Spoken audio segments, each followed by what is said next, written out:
Hello students, welcome to Suman master class YouTube channel. আজ আমরা চলে এসেছি পুষ্টিবিজ্ঞান একাদশ শ্রেণীর সেমিস্টার 1 2026 এর 1.2 এর পুষ্টির সাপেক্ষে স্বাস্থ্যের ধারণা এই যে অধ্যায়, এই অধ্যায় থেকে কিছু বাছাই করা গুরুত্বপূর্ণ প্রশ্ন উত্তর নিয়ে, যা 2026 সেমিস্টার 1 এর জন্য খুব গুরুত্বপূর্ণ হতে চলেছে।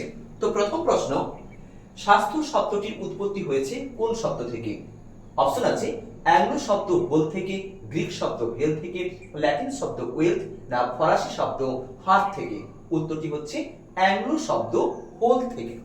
এরপর শিশুদের উইলসনস ডিজিজ এর কারণ হলো ফ্লোরিনের আধিক্য, ক্যালসিয়ামের আধিক্য, তামার আধিক্য, না কপারের আধিক্য।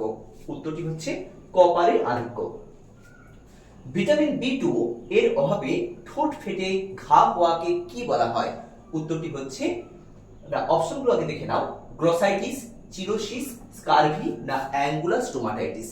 দেখো, গ্লোসাইটিস মানে হলো জিভে ঘা, ভিটামিন B12 এর অভাবে জিভে ঘা হওয়া।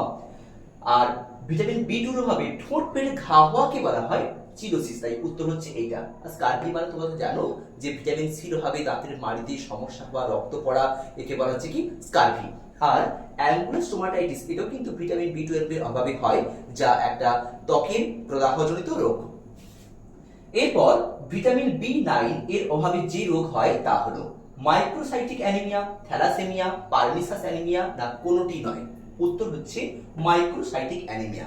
মনে রাখবে, পারমিসাস অ্যানিমিয়া বা পারমিসিয়াস অ্যানিমিয়া, এই অ্যানিমিয়াটি ভিটামিন B12 এর অভাবে হয়ে থাকে। যদি পরীক্ষায় ভিটামিন B9 থাকলো না, থাকলো এর রাসায়নিক নাম, যা হচ্ছে কি ফোলিক অ্যাসিড, তাহলে ফোলিক অ্যাসিডের অভাবেও কিন্তু এই রোগটি তোমরা লিখতে পারো হচ্ছে মাইক্রোসাইটিক অ্যানিমিয়া। আর পারমিসাস অ্যানিমিয়া ভিটামিন B12 বা সায়ানোকোবালামিন এই ভিটামিনের অভাবে হয়ে থাকে।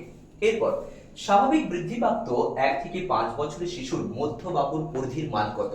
না 1 থেকে 5 বছরের শিশুর মধ্যবাহু, অর্থাৎ এরকম জায়গাটায় মিড আপার আর্ম সার্কামফারেন্স যাকে বলা হয়, তার মান হচ্ছে কত? 13 থেকে 16 সেন্টিমিটার। ড্যাশ রোগকে 4D ডিজিজ বলা হয়। উত্তরটি হচ্ছে, তোমরা জানো যে পেলেগ্রাকে বলা হয় 4D ডিজিজ। পেলেগ্রা যা ভিটামিন B3 অর্থাৎ নিয়াসিনের অভাবে হয়, এই পেলেগ্রাকে 4D বলা হয়। তার কারণটা আমি বলে দিচ্ছি, শোনো। 4D অর্থাৎ হলো 4টা ডি। 4টা ডি কি কি? প্রথমটি হলো ডায়রিয়া অর্থাৎ পেটের রোগ, দ্বিতীয়টি ডিমেনশিয়া বা স্মৃতিভ্রংশ, 3 নম্বরটি হলো ডার্মাটাইটিস বা ত্বকের রোগ, এবং 4 নম্বরটি হলো ডেথ।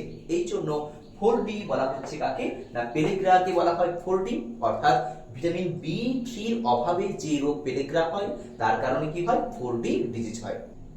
পরের প্রশ্ন দেখবো আমরা, ভ্রূণ মাতৃগর্ভে থাকে কতদিন? দেখো, উত্তর হচ্ছে 280 দিন। প্রথম বছরে শিশুর মাথা বাড়ে কত সেন্টিমিটার? উত্তর হচ্ছে 13 সেন্টিমিটার।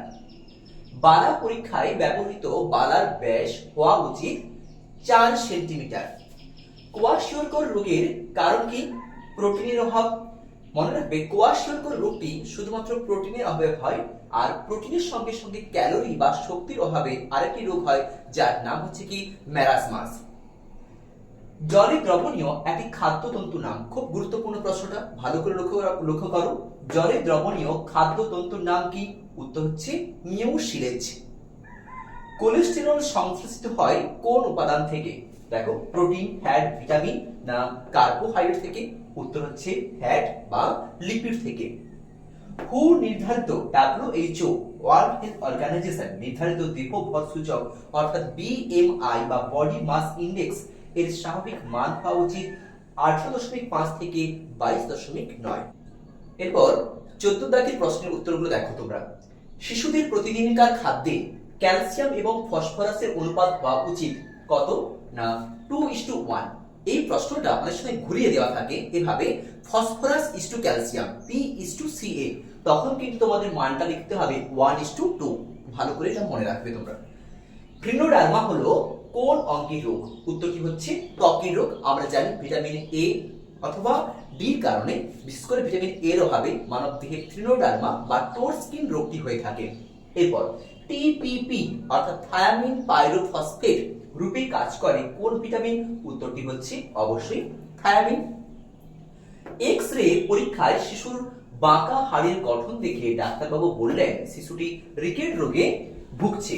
পুষ্টির মান নির্ণয়ে এই পদ্ধতির নাম হলো রেডিওলজিক্যাল অ্যাসারমেন্ট। এবিসিডি পদ্ধতির মধ্যে নয়, এটা হচ্ছে কি না বায়োফিজিক্যাল অ্যাসারমেন্ট বা রেডিওলজিক্যাল অ্যাসারমেন্ট।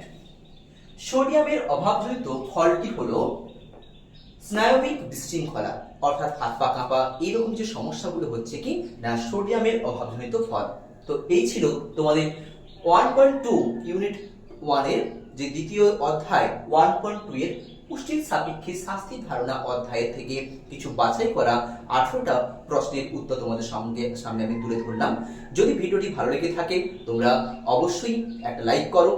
যদি কোনো প্রশ্ন বুঝতে অসুবিধা থাকে বা কোনো কিছু তোমাদের মতামত জানতে চাও বা আর কোন ধরনের টপিক থেকে তোমরা ভিডিও চাইছো জানতে যদি চাও তাহলে অবশ্যই কমেন্ট করো। আর যদি তোমাদের এরকম আরো নিত্য নতুন ভিডিও তোমরা পেতে চাও তাহলে অবশ্যই চ্যানেলটিকে সাবস্ক্রাইব করে আমার পাশে থেকো। এতক্ষণ মনোযোগ সহকারে ভিডিওটি দেখার জন্য সবাইকে অসংখ্য অসংখ্য ধন্যবাদ। সবাই খুব ভালো থেকো।